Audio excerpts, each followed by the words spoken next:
Ladies and gentlemen, and welcome to the 2020 State of Black Philanthropy. There we go. Now we got some energy going. We are so thrilled that you all have joined us for what is now the 5th iteration of this event.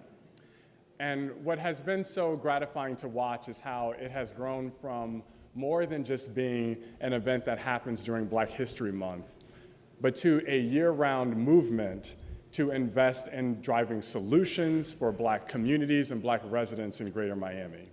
And that work is thanks to all of you who continue to believe in it and continue to show up and continue to invest in changing the lives of those who need it most. So thank you all for being a part of not only this event, but all that we do at the Miami Foundation to improve quality of life in Miami-Dade. So with that, we have a lot to get to, not just sharing what we've done over the last 12 months, but also looking forward to what will be a big 2020. So without further ado, it is my pleasure to introduce the interim president and CEO of the Miami Foundation, Mr. Joseph Fernandez.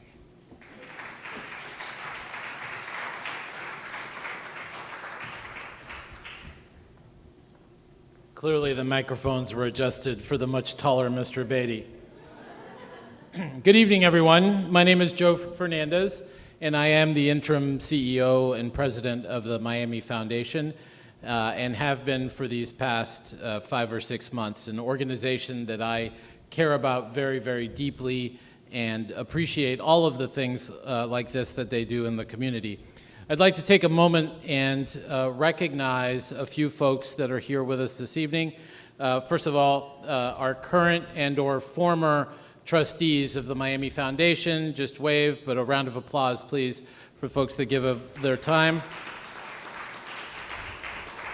I'd like to recognize Commissioner Daniela Levine Cava, who's here in the audience with us. There she is.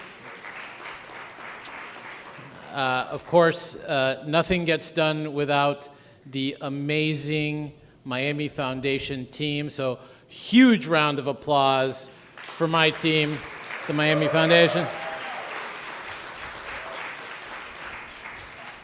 And then from someone you'll hear from here very shortly, our event sponsor this evening, Bank of America.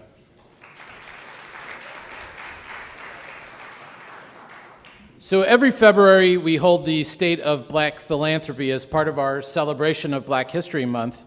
It's a space where donors and local leaders can come together and determine effective strategies for investing charitable dollars to champion issues that we, all of us, care about. Over the past 5 years, donors have been inspired by what they've heard. They've launched personalized donor funds, dedicated proceeds from their estates, and pooled their charitable dollars to make a bigger impact than any one of us could make alone. Tonight is about opening up the platform of philanthropy, exploring the strategies within it, and using them to help residents and communities in our city, in Greater Miami, that need it most. You are invited here because you are here in a position to do this kind of work. We'll hear about a new fund that was inspired by previous State of Black Philanthropy conversations and will be used to invest in Black organizations and communities in Miami. And we'll hear how one community, a community foundation in Charlottesville, Virginia, used philanthropy to help a community heal and bridge racial divides after it was rocked by violent attacks. When folks ask me about why I've chosen to take on this position as interim president and CEO of the Miami Foundation, it's convening critical, relevant dialogues like these that underscore my why. There's a lot at stake in 2020 with an upcoming election. I don't know if you've heard about that. The U.S. Census count. The foundation is taking a lead on making sure residents have information that they need to act, whether it's hosting forums like tonight or funding grants for nonprofits to do census work and outreach in traditionally undercounted communities. I believe strongly that in our community, in seeing and leading this really important organization during a pivotal time for Greater Miami and the foundation is a way for me to show gratitude for all that the community has done for me and for my family as a first-generation immigrant kid here in Miami, Florida. Whether it's an individual, family, business, public sector, or not-for-profit leader, our hope is that you walk away from here inspired with a few concrete ideas and plans to step up and take action. When you're ready, we can help you figure out the rest. Before we continue with tonight's program, I'd like to welcome up Vanya Laguerre, who is representing this evening's event sponsor, Bank of America, and is the bank's Miami local market executive. Vanya.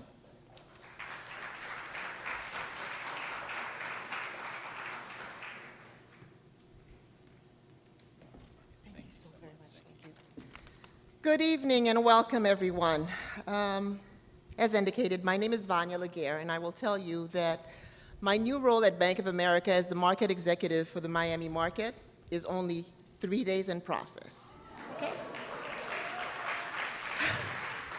However, I must also tell you that I have been with the firm for over 30 years, and I've been a resident of Miami in some way, shape, or form for the last 40 years. So I know our community, and I'm really excited and looking forward to our work together as we go forward. In my role, I serve as a liaison between all that Bank of America does in the community of Miami, as it pertains to all of the constituents, all of the stakeholders that we deal with. I am honored to be here to represent Bank of America and our Merrill Lynch counterparts that call Miami home. And I thank you all for being here to support the Miami Foundation and Bank of America, the voices of the community here in Miami. Our partnership with the Miami Foundation has been longstanding, and we are proud to support this initiative to help bring awareness of the state of Black philanthropy here in our community.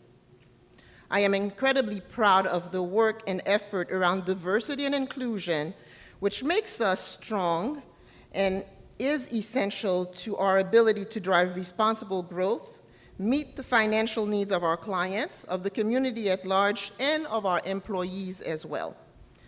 As you all know, Miami is one of the most diverse places in the country. We are roughly 83% of our population is diverse. 66% of it is Hispanic, 17% are African American, and 51% of our residents are born outside of the United States. So in essence, Miami is truly a multicultural market. We're also described many a times as a tale of two cities. We have a very active luxury market which spans most of the eastern corridor, just kind of go up the Biscayne Boulevard, A1A, or whatever it may be. But that can also be deceiving, because the reality is that in Miami, over 60% of the households are either in poverty or many times one emergency away from living in poverty. We're working in partnership with our foundation partners to make an impact there and help our neighbors advance economically. And we're doing so by sharing our time, talent, and resources.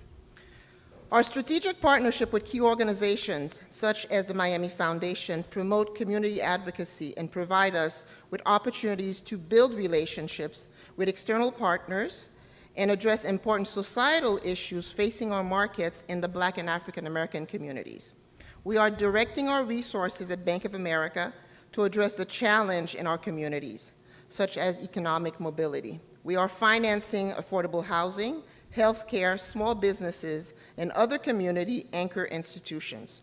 We're also providing capital for those that may not qualify for traditional loan products by investing in community development financial institutions and providing philanthropic grants to local partners. Each year, we invest over $1 million in grant funding to local nonprofit partners, and our employees dedicate more than 10,000 volunteer hours as we continue to drive our impact across Miami. We look forward to what we can accomplish together in Miami to make it an even better place to live, and also to enable our community at large to answer the question, what would you like to have the power to do? Thank you so much. Enjoy your evening.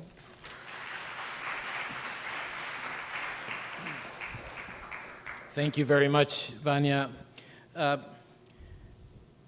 We appreciate Bank of America's support so much, and not only are they sponsoring the event, Bank of America's generosity is also making it possible for us to commission a research study that will help us to better understand charitable giving among Greater Miami's Black communities. This study will provide the foundation, funders, residents, with the knowledge to carry out more strategic and impactful philanthropy. We are truly grateful, Vanya, to Bank of America and everything that you do to help us. Thank you so much.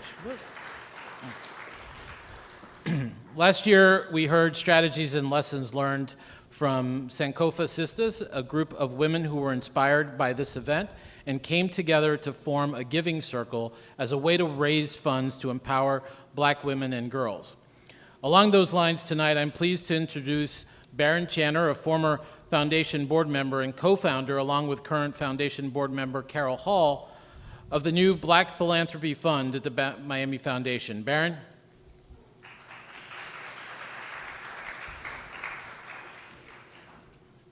Good afternoon, everyone. How are you doing today? Yeah, thank you. Pleasure to see you here this evening. Amazing experience. As Matthew has mentioned, we're on series number 5 of this event. And part of the story I'm going to walk you through today is a little bit of background as to what we did, why we did it, and how we did it. But I think it's important for you to understand the inspiration behind it. And so for me, I grew up in some of these neighborhoods that were just alluded to, and I have seen how difficult things continue to remain in these communities. So I've always had a penchant towards trying to figure out in my own way how to be helpful and supportive while at the same time attempting to climb and walk my own walk. And so I've always thought that this conversation, as amazing as it is and as good as I feel every time that I leave here, imagine if that could be a Black philanthropy initiative. It could be something that could carry throughout the entire year, and I could have my ideas and you could have your ideas, and we could all have a powerful network or resource that could amplify those ideas. And surprise, we do. It's called the Miami Foundation, and they're here, and they support us. It's a community foundation, and for those of you who don't know it, I happen to be intensely biased. I believe I cried during my last meeting. Don't tell anyone that. But the organization is such an amazing organization. It represents to me the kind of place that I can, one, realize my modern self, who is, a self-absorbed real estate developer, but also lean into the kinds of things that my grandmother used to teach me as a young person, which is simply help others. And so I encourage you all to really take this energy, and you're going to feel very good, not because of me, because of our wonderful speaker from Charlotte, but you're going to feel very good after tonight. Carry that forward and think about how you can be part of this and how you, whether you're on this stage next year or you're just doing an amazing thing behind the shadows, you can add to this idea of being strategic about the ways in which we support Black people.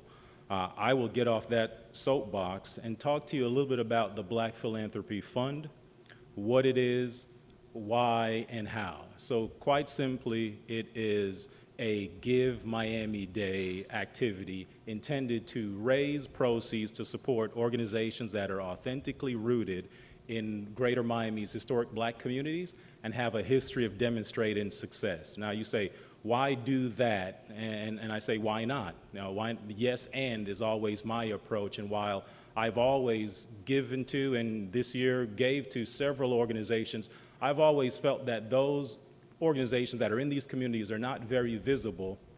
They struggle with access to resources. They struggle due to those access to resources to access to talent. And of course, a lack of resources and a lack of talent makes it very, very hard to succeed. And so we wanted to start something that was very supportive. And it started with really 2 calls. I normally have stupid ideas, and then I call smart people and I say, hey, should I hang up and leave you alone, or should I continue going? Please just give, and it was really 2 calls, and they happened to be in this room. One was Carol Hall, and I said, listen, Carol, I'm thinking of doing this. It's really a dumb idea, isn't it?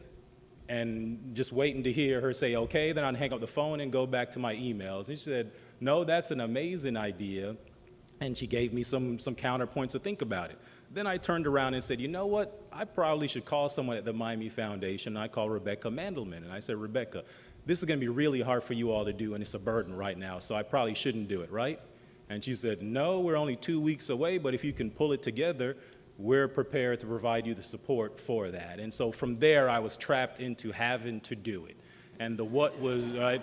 And so we went forward and went forward with, with great support. And it was really, really simple, and I'll touch on the theme of simplicity as well, but really simple. It was something that we're going to do already, Give Miami Day, something that people are conditioned to do, but we're simply putting a theme, a brand, a concept behind it that had specific resonance and relevance. We were able to, and no kudos to any individual, but really the power of the idea, we were able to, from idea to implementation, in I believe 2.5, maybe 3 weeks for this pilot in 2019, it may have been 3 weeks, we were able to raise $20,000 through the support of tens of donors. Now, that was a successful pilot, thank you. And I see some of the faces in the room, so thank you to those of you who were donors and hopefully will be donors in 2020. I want to give you just a couple of themes that I think are particularly important for you to think about as individuals who are every bit in the same shoes that I inhibit and have the opportunity to have as much, if not much greater impact. And that's the following. The urgency of now. If you think about where we are as a city of Miami, some of you are relatively new, but I see some faces that I know are decades into this city. Our city, the drivers that translate to income inequality are not going to get lessened going forward. The global forces that are impacting our lived and experienced environments are not going to recede. The accessibility to opportunity is not going to become easier as the place becomes more attractive to those that have. So the people who do not have, they have an urgency now. Whatever your idea is, whoever it is you want to help, you need to do it now, because 10 years ago, you may have said Miami is sleepy and backwards, and you can come around to the idea in 6 months and all will be fine. But every single day, a new billionaire is moving here. That's not a bad thing.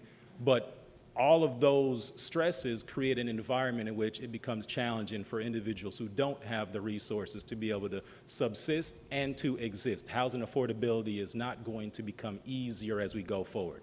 So whatever your idea has, whatever idea you have, think about doing it now. Embrace the value of simplicity, right?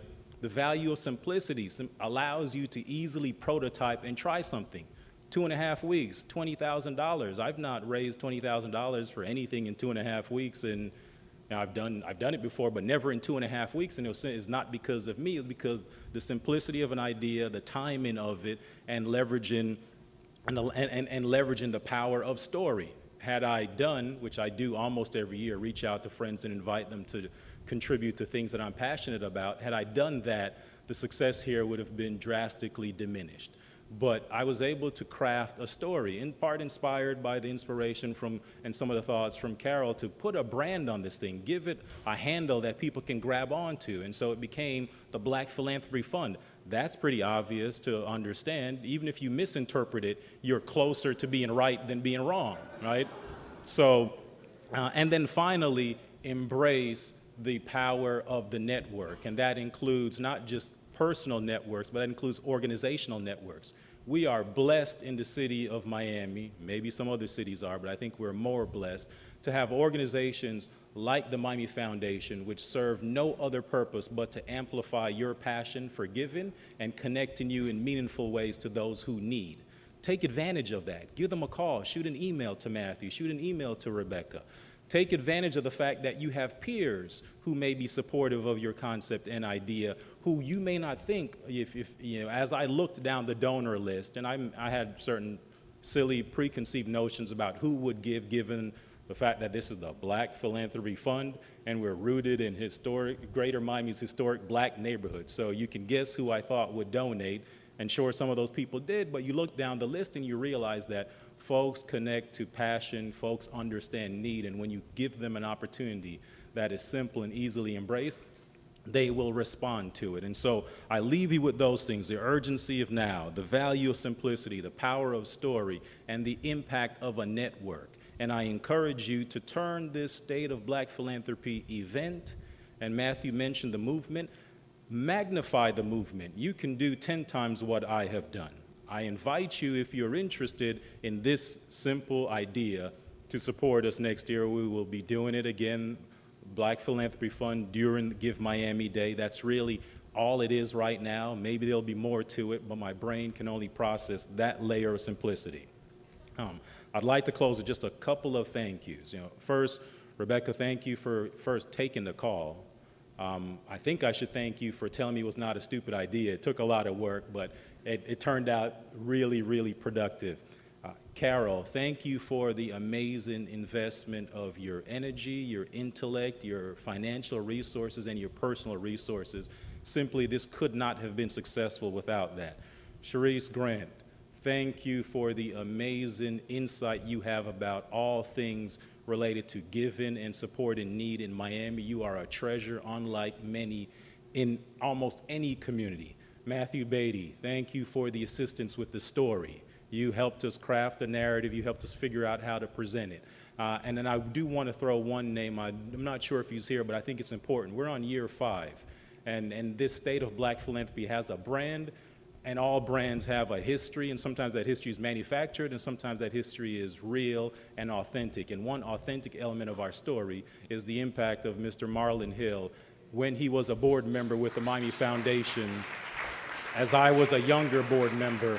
And so I say that just as a personal note of thanks. I think it's important for us to embrace the magic of what we have here. And yes, it's an event, but that event inspired me to do what I did. It inspired the ladies from last year, their Giving Circle, and I'm hoping that it will inspire you to turn this into a year-round initiative and campaign. And so with that, I am looking forward to learning a little bit from our guest in Charlotte tonight. So thank you all.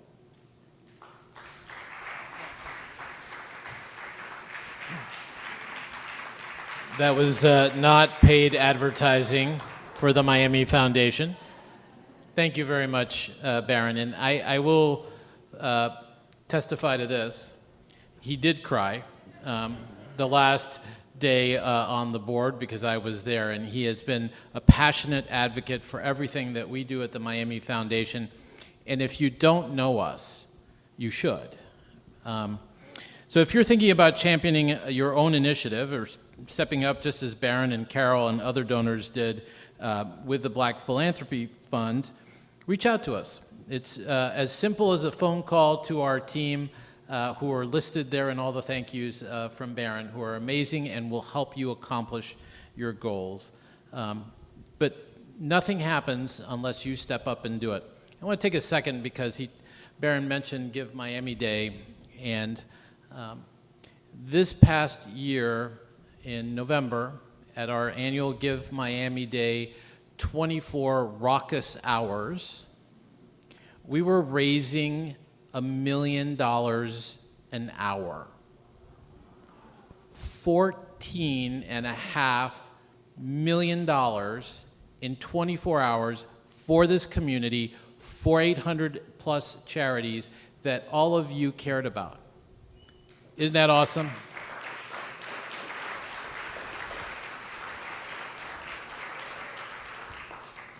But let me give you another side to that story. Only 1.5% of the residents of Miami-Dade County gave on Give Miami Day. Do you want to power the movement? Do you want to blow the doors off for all the things that matter in this community? Then spread the word and make it a real movement. So that's not page. More than leveling the playing field, improving racial equality has been a major socioeconomic impact on Greater Miami's Black residents and communities. It affects crucial issues like housing and affordability and access to good education, as Baron mentioned. Philanthropy, when harnessed with intent and strategy, as it was in Charlottesville, which you will hear about tonight, has the power to increase access, equity, and prosperity in all communities. We are privileged to have Brennan Gould, President and CEO of the Charlottesville Area Community Foundation, join us for tonight's program. A native of Iowa, Brennan has made her home in Charlottesville since 2008. She joined the foundation in 2010 and led the effort to administer the Heal Charlottesville Fund, which was started in response to attacks by white supremacists that converged in Charlottesville in 2017. Since then, the foundation's response has become a national model. To help guide tonight's conversation and Q&A, we're also pleased to have Nancy Ankrum, the Miami Herald's editorial page editor. A native New Yorker, Nancy has worked at the Herald since 1983, which technically I think qualifies you as a native Miamian, and held several newsroom positions before joining the Herald editorial board in 1990. Nancy, please come up. Help me welcome Brennan and Nancy to the stage.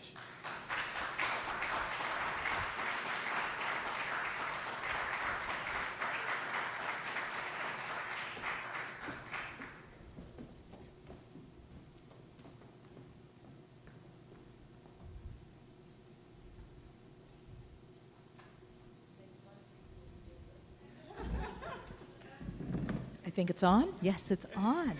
Yes. Well, this is going to be quick because my charge is down to like 8%. We'll be in and out. Thank you so much for coming, and I do just want to jump right in. I think Brennan is going to leave us with so much valuable information. And I'm just going to start.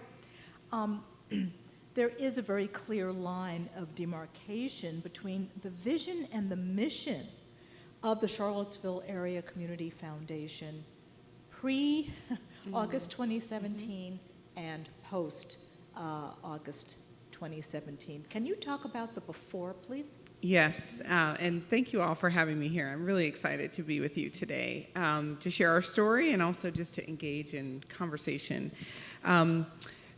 Our community foundation is like the Miami Community Foundation, over 50 years old. We were also founded in 1967, and we're a very traditional community foundation. We worked with donors, we worked with nonprofits, and in 2017 we were celebrating that 50 years of work serving our community. We also, in recent years, in 2015, had done some work to rethink our grant-making approach and try to look at more systems-level challenges. But really, ours was a story of harnessing the great spirit of generosity of those who came before us and really deploying resources out into the community to make it a better place for everyone. Also, in Charlottesville at that time, I think in 2017, that was the year we were voted the happiest place, maybe in the nation, I don't know. Somebody has some poll out there, but Charlottesville was often kind of getting these awards of best place to raise a family, best place to have a business, best place to live in general. But the reality was, and so that was the narrative that we told ourselves and that people had about the community. And I think that particularly at the Community Foundation, we recognized that there were ways in which the community wasn't working for everyone, and yet we were often thinking about our philanthropic work as, supporting nonprofits doing good work, but without, I think, some of the lens that would deepen our impact that came later. I will also say that in Charlottesville, earlier that year, the travel ban had happened, and we saw in we had seen from our community a lot of signs popping up with language, about what a welcoming community we were, and I think our mayor at the time had declared us the capital of the resistance, and so there was this real pride in being a welcoming, tolerant, open, racial community, and yet to then have only a few months later the kind of violence and tragedy and display of hatred. walking in the streets of our community was really shocking. Right. And it really did awaken, I think, our community from this kind of narrative of this idyllic place where people can thrive, to really shining a light on the fact that our community does not work the same way for everyone, and that there are really two, probably more than two, but disparate realities in terms of what it really feels like to live in our community. So much of the hatred, the violence came from outsiders. It was brought into the community to some extent. To some extent. So, and I think that that's an important point, because most people understand that to be the case. And yes, there was quite a few people from outside our community, but it was actually organized by residents within our community.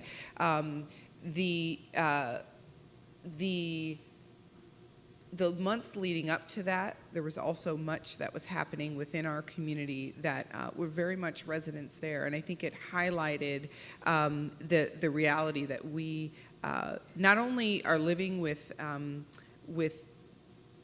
people with an ideology about othering others, but I think in some cases what also was really is a key lesson from that experience is that it is easy to stay focused on those crazy white supremacists who descended on our town and tore it up and, harmed and killed people, and neglect really seeing the systemic circumstances in which we are all living with and complicit in, and the harder work of really getting focus on that is really what I think we are at the Community Foundation thinking a lot about. So talk about your pivot, the rally. Yeah.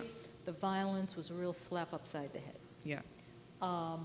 Talk about what are you doing now? What is the vision now? What is the mission now? Yeah. And what path are you taking? We the events themselves, and like I said, there was quite a bit of unrest. So even though we were at the foundation celebrating our 50 years, and the community was often thinking that it was, doing okay, there still was that year this growing intensity that something was going to happen. We had the KKK visit us in July, which, I'm sorry, I never thought in my lifetime that I would see a KKK rally. Like, I really didn't. And that, I think was really shocking for the community. And that, on August 11th and 12th, the horror of that was one thing. The varying reactions was really another, and that there were people for whom this turned their world upside down. They couldn't believe this could happen in their beloved Charlottesville.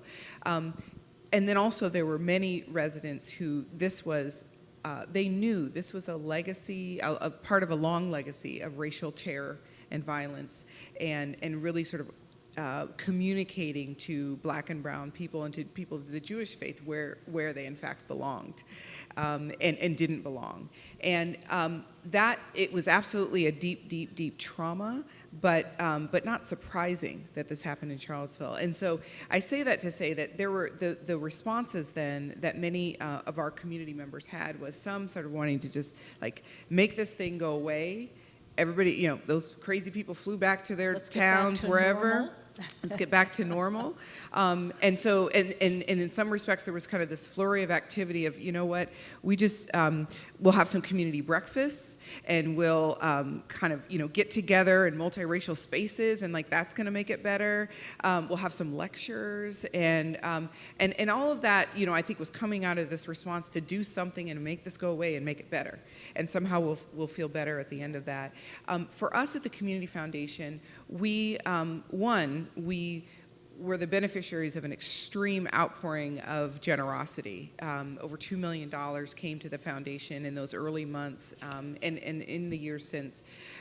Really just an outpouring of people both locally and across the world wanting to respond, do something. We at the Community Foundation, I was director of programs at the time, and our CEO, so August 11th and 12th of 2017 happened. 2 weeks later, our CEO resigned. So here we were also without a leader. They were not connected.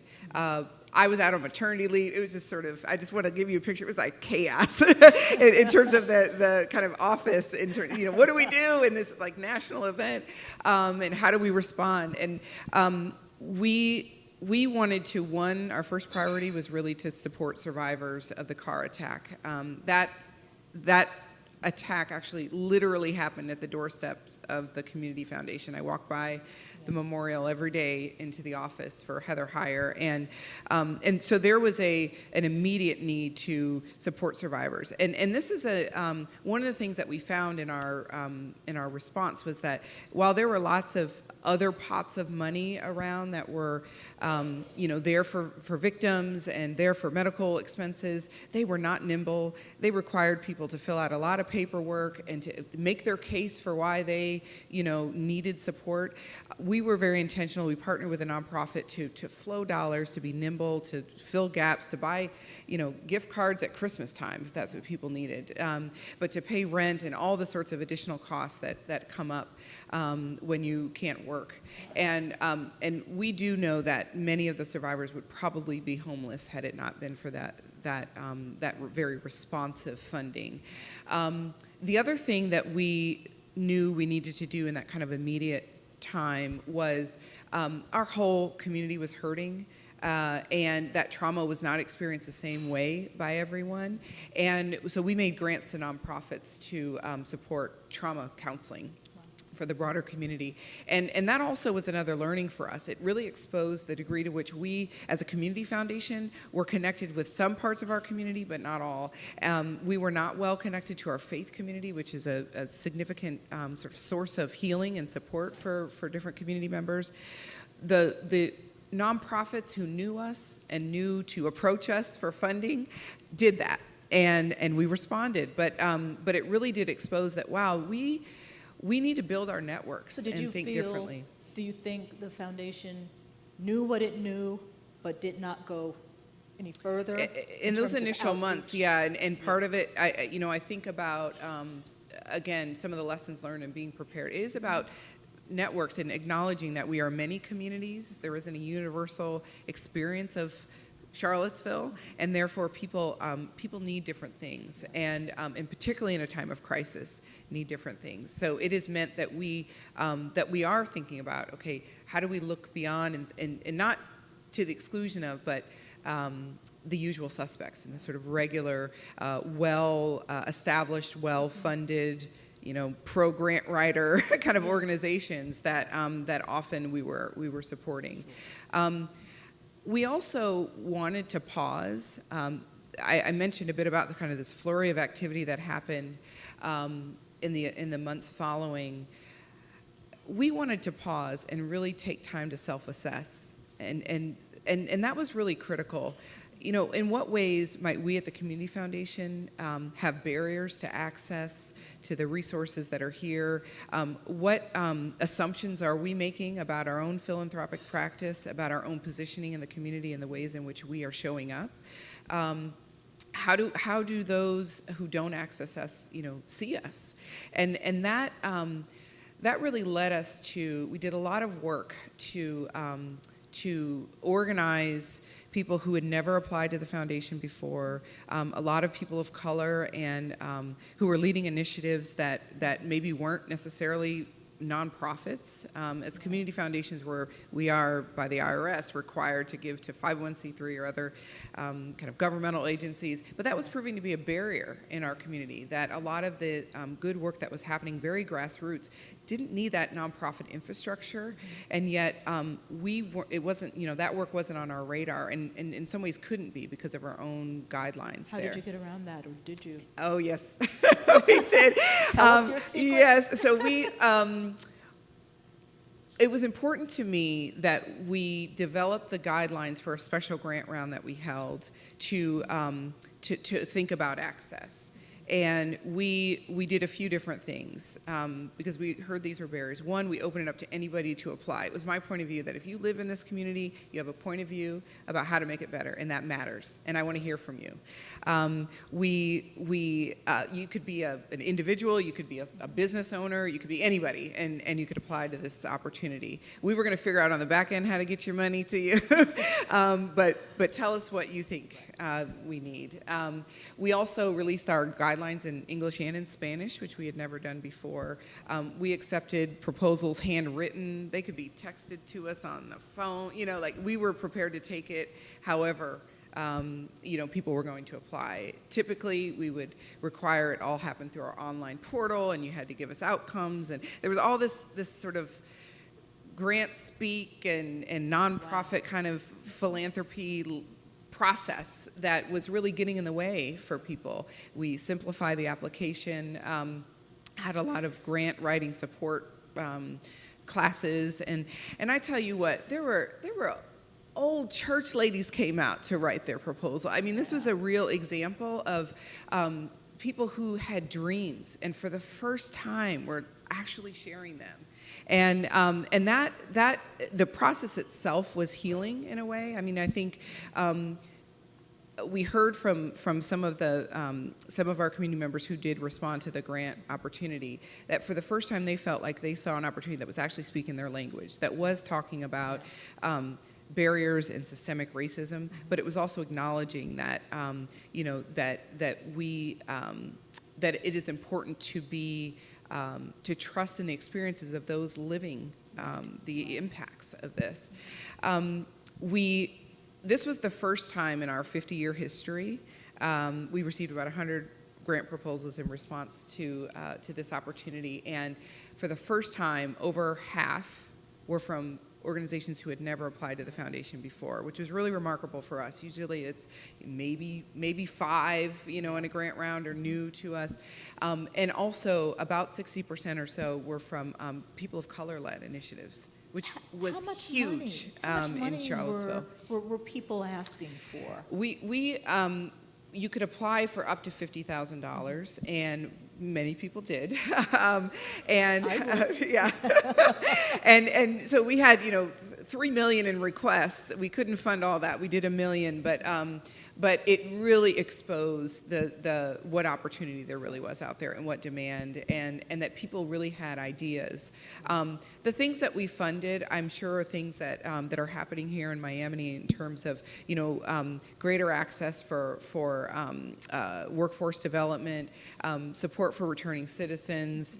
We also had a number of projects around food access, supporting clinicians of color, and really building support for therapists of color.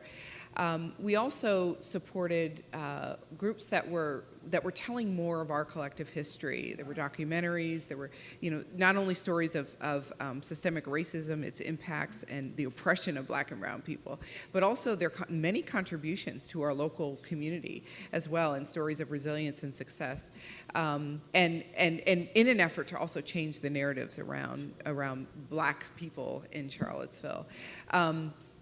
What I heard from people was that this was, the grant money was important, but the validation, the being seen, was much bigger. And for the first time, our community members felt like community members and felt like they mattered, and that this, white institution with power and privilege and positioning saw them and was investing in them. That was a real, I would say, turning point in terms of how people experienced us. It's not exactly equivalent, but some of this reminds me of Muhammad Yunus's microloans, where a little bit of money can just make a dream fly. And it sounds like that's what you're doing. Yeah. This is a question my husband had. It's a really good one. I needed help. How does the foundation strike a balance between fostering bridge building and healing and the impulse to challenge recalcitrant structures of inequity and exclusion? Yeah. It's a great question. Your husband did. as I mentioned, for us at the foundation, it was important that we pause and self-assess. Some of that happened through the grant round. I was appointed president and CEO the summer of 2018. So we had just announced these grants. We had done some of the HEAL Fund work. We were coming up on the anniversary of the violence. And we also had this strategic plan that was developed before all of this ever happened, and our experience responding to the violence. And so at our first strategy review and board retreat, I talked to our board about, we have been doing philanthropic work and making a lot of investments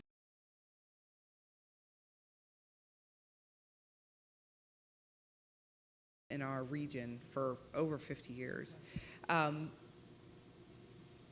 But we've never really gotten more intentional about what we mean by community and the reality that there is no universal experience of community, and that we have to get more nuanced and targeted, and we have to apply an equity lens. That's not just for kind of the moral case or the business case, but for good stewardship of these resources. Sort of a one-size-fits-all approach is frankly wasteful, actually, and that by not centering the experiences of those most impacted, we are not designing the best solutions and getting behind the best work, and so that really resonated with our board, but also began the journey of really centering equity in our organization and in our grant making. And it was important to me that it was also in our organization that we were getting disciplined about learning and asking ourselves, how is power operating here? How is race operating?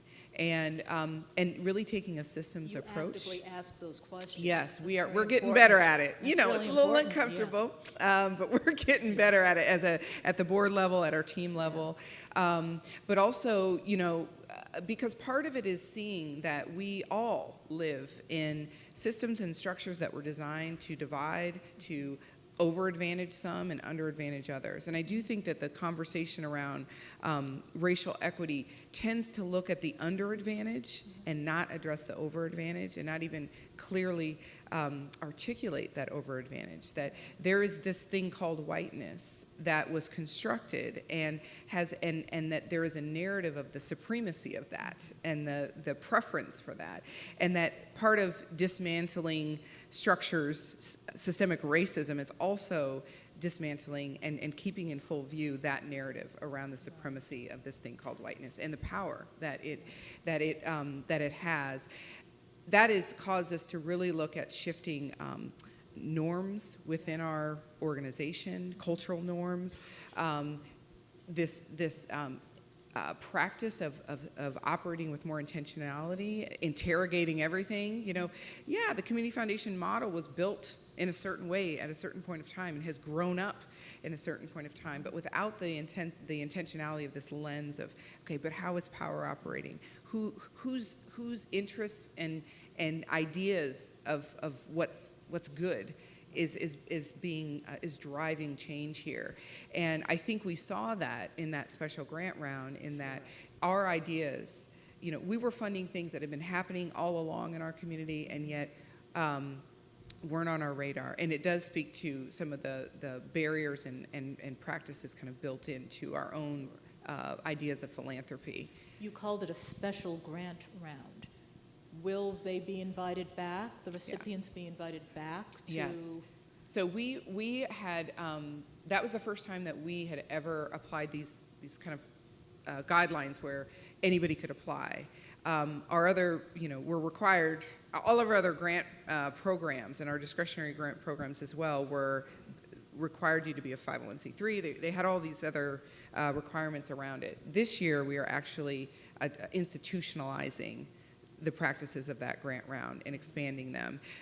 So this will be our practice going forward. And I'm excited about that because we want to ensure that we are investing in the array of different opportunities that not only are getting at some of these systemic and structural issues, but I do think that the process has led to a greater sense of belonging by so many people who have been marginalized, particularly in Charlottesville, in a place where there is a politeness. So I'm from Iowa, right? Like, I'm sorry. I was not, I wasn't used to what I found in Virginia.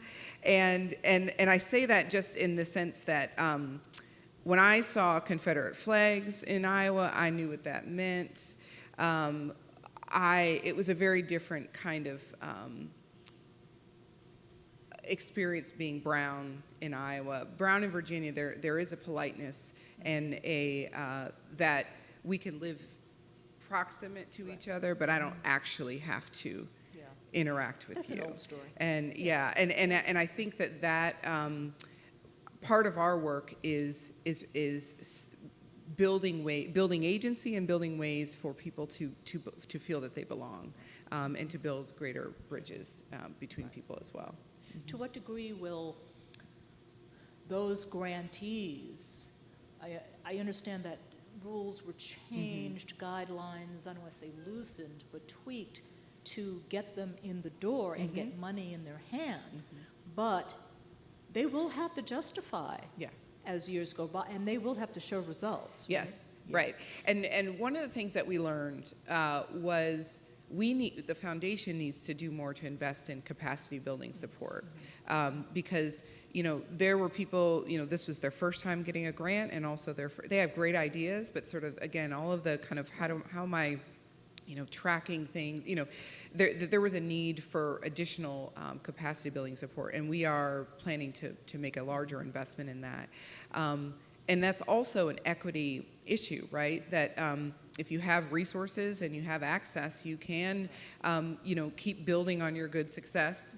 And if you have networks, and what we're finding is that we need to be intentional about creating access to new networks and new resources in support of those recipients as well. Here's another question from hubby. I'm winging it though because my screen went dark. Okay. But okay, as a young African American woman in this position in Charlottesville, which is the South, how are whites who are firmly entrenched in the power structure there, how are they hearing your message? Yeah. It's one thing in the heat of the moment for everyone to say, oh my God, we've got to do something, this was just awful. It's another thing, 6 months, a year later to say, are you talking about taking away my power? Yeah, that's a great question. And it's been a journey for sure, and it's been challenging. We did get a lot of positive response, as you said, in the immediate aftermath, like, wow, our community foundation stepped up, this was really excellent.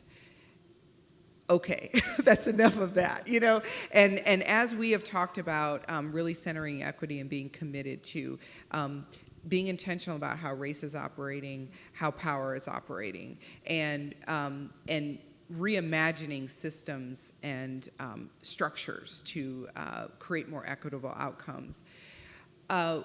We have gotten pushback, and as a community foundation, I think the narrative around community foundations is this should be a place where all philanthropy can happen, and particularly from our donor community, that this is about you facilitating my giving and my interests. It is not for you to be to take a stand or to be political or to be an advocacy organization.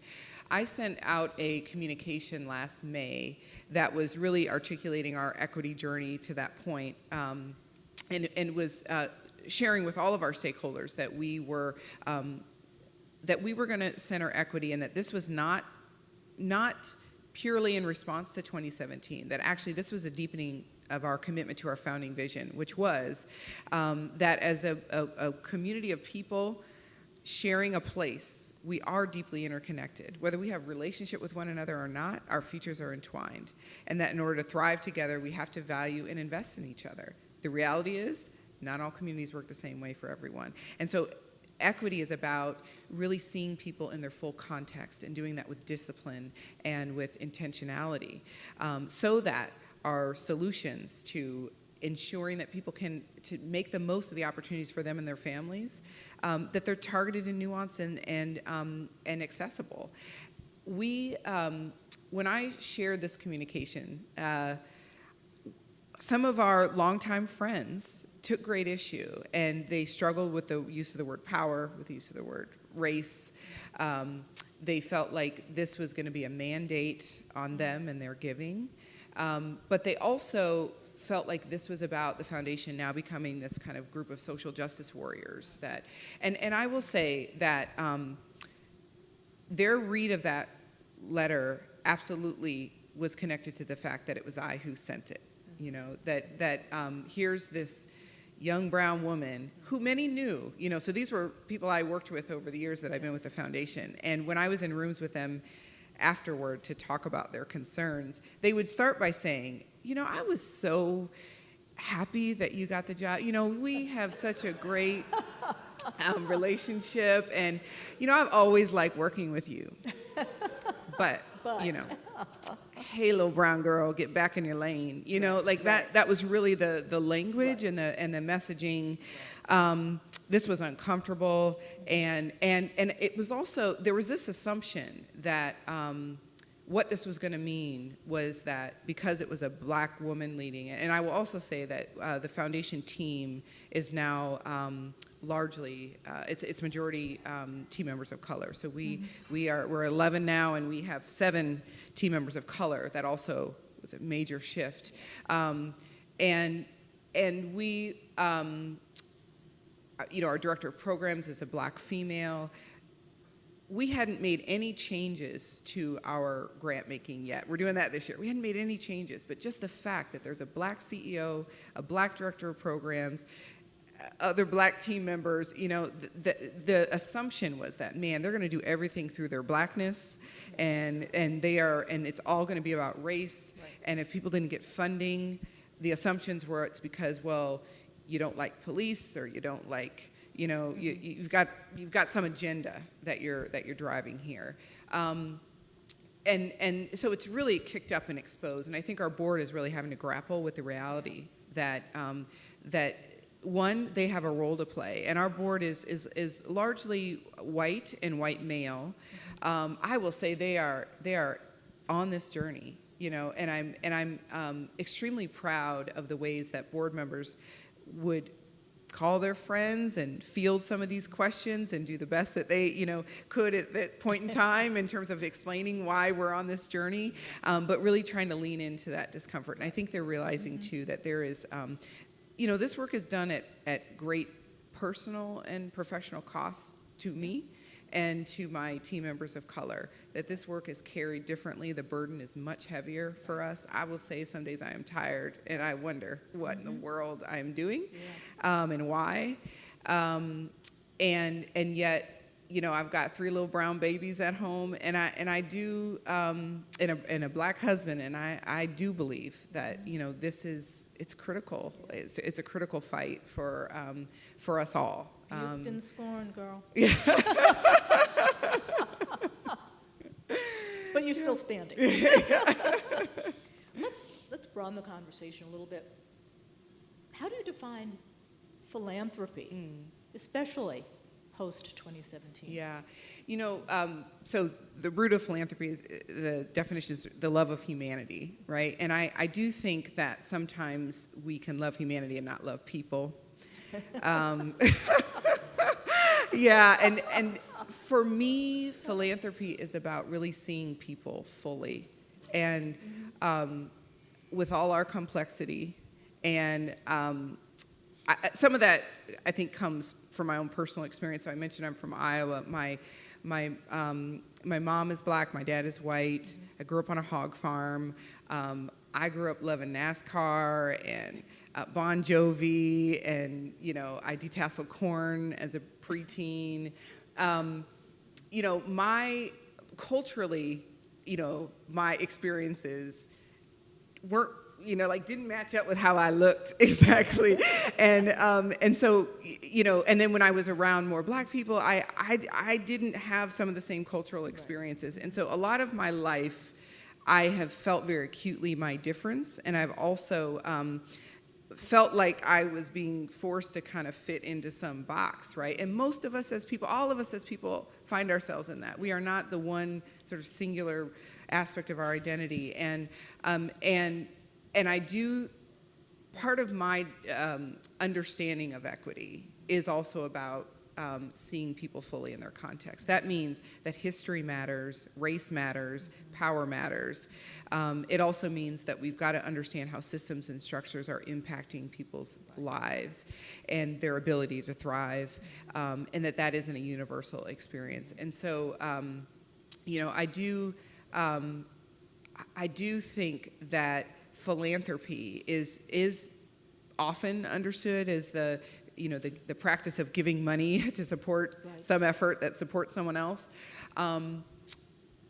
Is there a better 21st century definition? I'll give a description. I don't know if I have a nice sentence kind of worked up, but I do think that philanthropy is, yes, absolutely about the resource and the generosity of giving money, but it's also about opening out spaces for those most proximate to the problems to lead and to trust that lived experience, that contribution of bringing lived experience to solution is just as valuable as the big dollars that are funding it.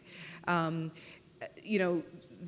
it really does take a whole community of people and the various contributions, from seeing barriers to having actual lived experience to that generosity of dollars. But organizing that and positioning that is actually really important. I think too often the practice of philanthropy and the passions of donors sometimes gets mixed up with this is the best solution too. And that's what we're finding is we continue to have some of these same long-standing issues, because I do think the practice of philanthropy is not always designed to be the most effective. It's top-down? It's very top-down, yeah. How do you let people who may not have wealth but have a wealth of desire, maybe even a wealth of time, that they too can be philanthropists? Yeah, I do think from where I sit with the Community Foundation, I do think it's about, look, we have power in positioning. How are we opening out that space? Not just in the sense of, we will invite you in to have a focus group with us, and then we go away and figure out what the best solution is. But actually really building agency so that those that don't necessarily have great resource, we can use our positioning and resource to open out spaces, to get behind that work that's being led by those who are living the experience. Right. We're here in Miami. It's glitzy, it's glamorous, it's racist, it's sexist. You can't afford to live here. Yeah. Income inequality is just a plague. It's just a plague. I don't know how much of a deep dive you've done into this city, greater Miami, but of your lessons learned, what would you impart to both foundations here that are looking to make a difference, and to philanthropists here, and to, I don't want to say ordinary people, but people who are not in that world, but who do want to make a difference? Yeah, I do think that for the field of philanthropy, I think we do have to center equity, not as so I do think that the diversity, equity, inclusion right now is a hot topic. It gets thingified a lot, we throw around DEI, and yet we do need to deepen our understanding and I would say commitment to really thinking carefully about equity and centering that and unpacking how power is operating. Because I do think that even in the most kind of multiracial, multicultural communities, we are living with structures that were designed to oppress way back when. And so we can be perpetuating all of that without intention even.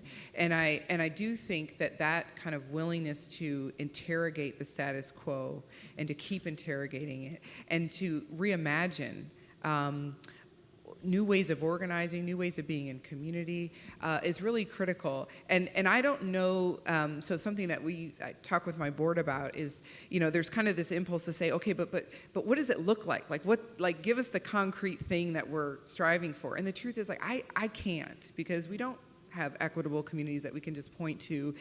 We don't have equitable organizations necessarily that are, it's a journey.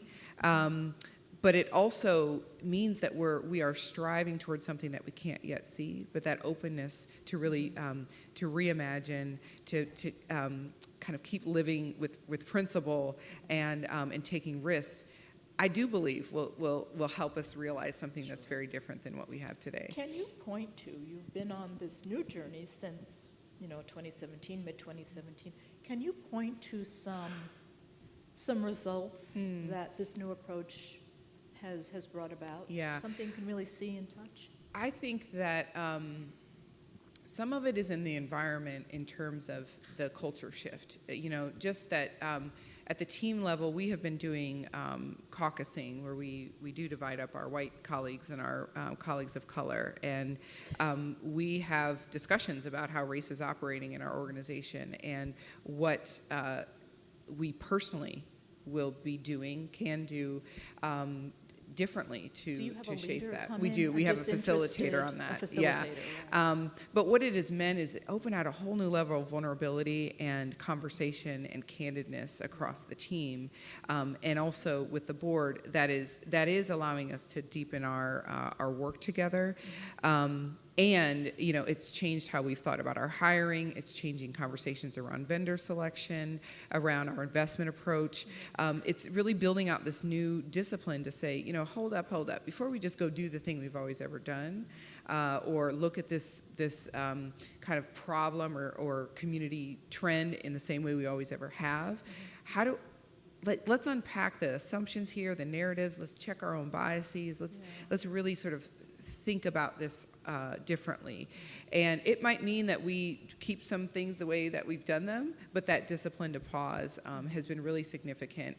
I also think that we are finding our way to using our voice differently, and again, kind of leveraging our power and positioning as an institution. People are looking at us. We want to model something different. And also,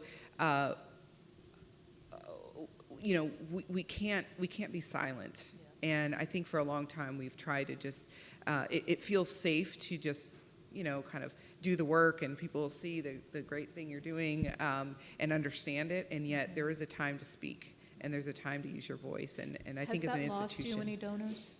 We have lost some. You have some. Yep, and particularly when I sent out that communication, right. some of the longtime friends took issue, and even though and this is what I found, like even when we sat down and I shared with them what I mean by equity and what it really looks like and how communities operate, we actually were very aligned on that. It was just their own kind of ideas of what all this is going to lead to, and the fact that an unwillingness to see how race is operating, that they decided to walk away. We have others that are sort of waiting to see what this really means. Our position is that this is about inviting people into a journey, and I do think that people are with us on that. But we might very well lose donors as well, and that's okay. Right. Questions? I saw you this time. Okay, last time I did this, the conversation was really interesting, and Matt was in the back waving, and I never saw him. So he's sitting in the front. Okay. Yes. Questions? Is there a microphone in the audience for?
Okay, do you have a question? The question is, how can I able to communicate with you all after the show? Well, it's not a show after this is over with, because I have more questions, but it's personal. Okay. Okay, but thank you. The meeting, I like the present, and I'll come to the next one that you have. So thank you. You're discovering, you're talking about everything, actually, about business, building a business, okay, and how they can invest in it. Thank you. Thanks.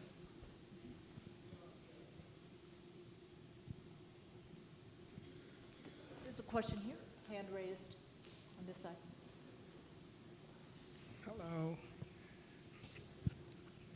Hi, my name is Corey Davis. First, I just wanted to say the foundation is looking for a new CEO. I'm not sure if you're aware of that. And despite what was said about Miami earlier, it is a wonderful place. Just want you to know. Your husband asked the question I wanted to ask earlier, but I was wondering maybe if you could speak a little bit more about how you brought your board along in this journey and what were some of the strategies that you got them to be able to be equipped, build their capacity to field some of the difficult conversations that they had to have, and then how you evolved maybe their understanding of what allyship looks like. Yeah, thanks for that question. I do think for my board, have you all seen the image with the bikes that distinguishes equality from equity? That was a really important kind of visual for my board to understand that fairness is not that everybody gets the same resource and good luck using it. But that you actually, that fairness is ensuring that people have the right resource for what they need given their context. And so in this image, for those who haven't seen it, in one part of it, everybody's getting the same bike, but there's someone who has a disability and can't use the two-wheeled bike. Someone really tall, someone really short, and so that kind of standard resource doesn't work so well. And an equity lens is that people have the bikes that they need, and ideally that the people who need them have designed. It's their wisdom that has shaped that. For our board, that was kind of a big aha that. Yeah, actually, if we are supporting organizations who are offering a kind of singular way of providing support in the community, that isn't actually as effective as it could be. And so that efficacy and kind of stewardship argument was really impactful for them initially.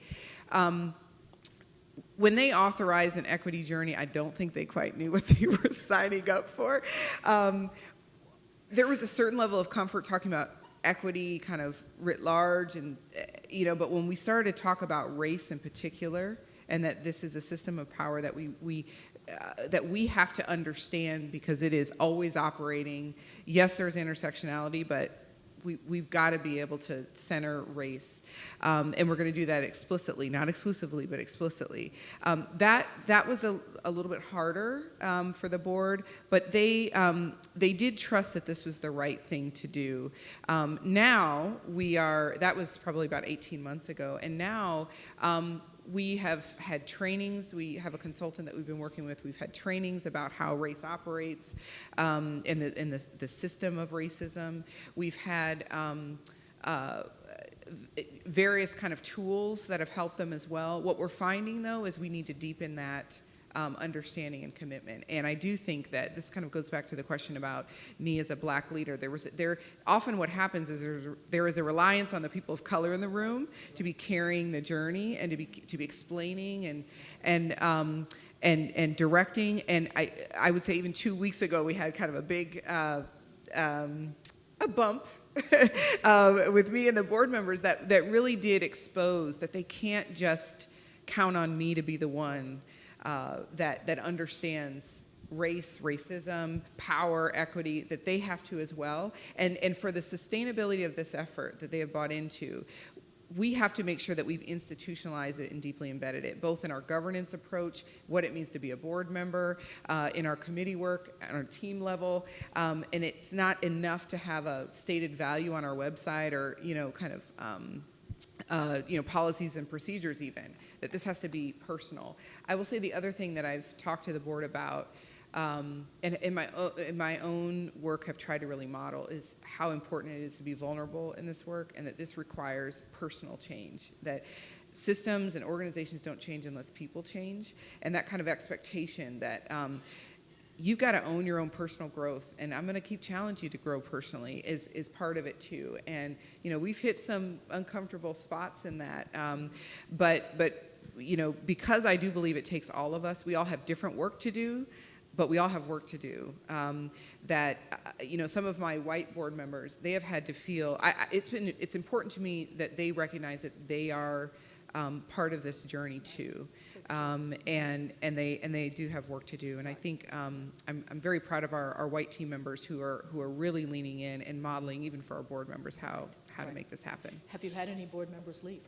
We have not. No. Mm-hmm. No, So we have not. They're on board. They are on board, and when things got a little dicey or kind of thick last summer, I did not have a single board member say to me, Brennan, we might need to walk this back a little bit or water it down. We had some of our fund holders say to us, you should probably retract that letter you wrote to the community, take it back. Not a single board member said, yeah, we ought to consider that. So there has been a deepening of a commitment to it. Is that letter something that you would be willing to share? Yeah, it's on our website. I was on also your told we should take it off our website. And what's funny, you'll probably read it and say, man, that is the most benign, it was our consultants that share with us, that was probably the most carefully crafted letter ever.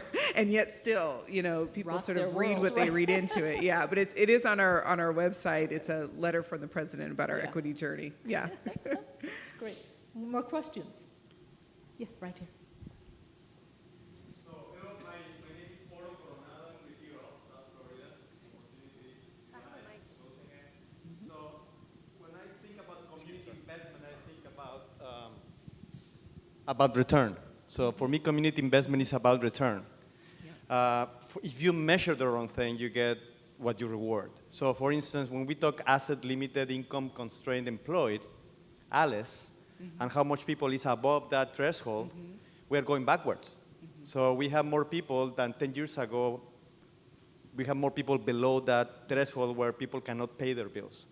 But we have 1.8% unemployment. So we're focusing in the ALES equation, we're focused on the E part, but we are leaving out the ALEC, asset limited, income constrained.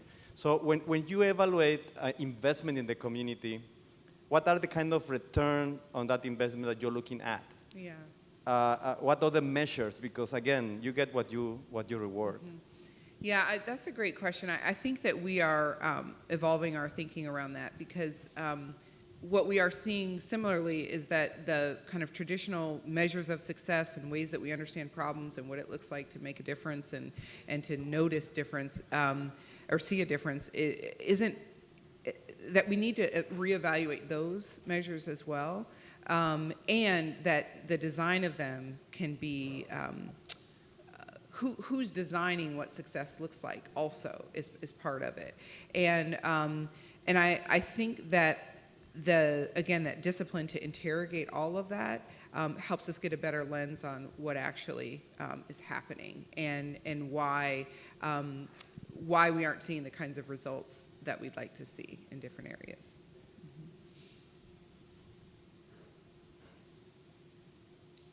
Good evening, Jeanette Stevens, Florida Black Historical Research Foundation. You're opening up your grants to organizations up to $50,000 is very generous. Was there a requirement that they structure their organization to become 501c3, and were there matching funds required as well? That's a great question. It was not a requirement. I don't know if I answered the question about how do we actually get the money to people. And what we had to do was we did have to build partnerships with nonprofit 501c3 organizations who were willing, because they believed in what we were doing, to pass it on. as we're trying to institutionalize this, we know that we've got to think more deeply about those kinds of partnerships. People were willing to kind of do that one time, and when I look at some of the requirements from the IRS, I don't know if we fully did that as we should have, but so I do think that long term we've got to reimagine and come up with new solutions. But it was really important to me that we did not require people to build additional infrastructure around themselves that they may not have needed. That philanthropy should be able to be nimble and figure out how to get behind very grassroots work, rather than asking grassroots work to build itself out and to overextend itself in ways that it didn't need to happen. So I do think that this is actually a point of kind of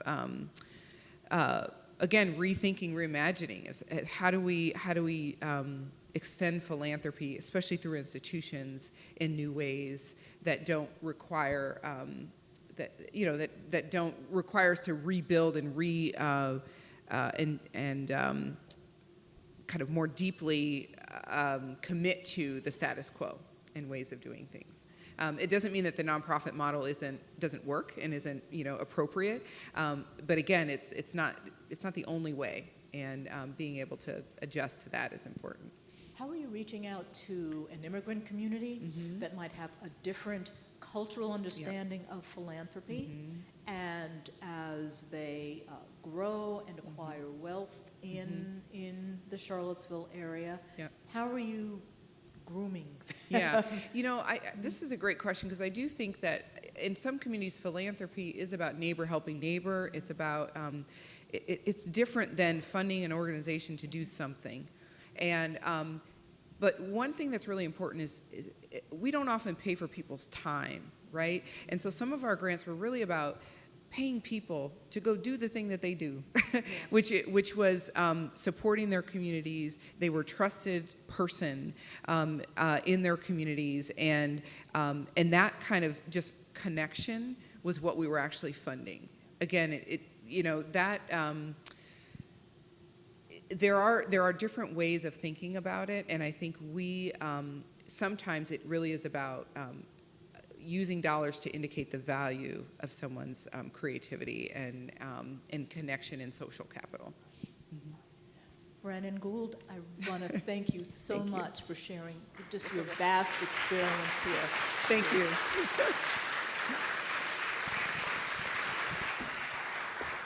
Thank you so much. Let's keep that applause going. Thank you, Nancy. Thank you, Brennan.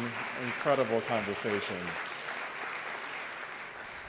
Well, I think they've given us a lot to think about. And if you've heard something that inspired you to take action, if you would just hold up your program, on the back of your program are 11 ways that you can take action, that you can do something about the issues that you see in your community that you want to change.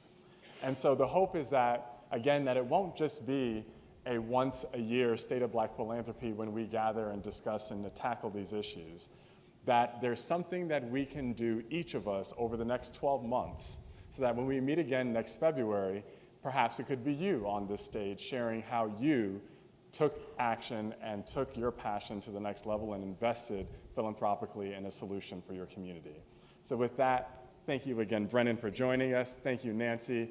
Thank you all. Have a wonderful evening. Good night.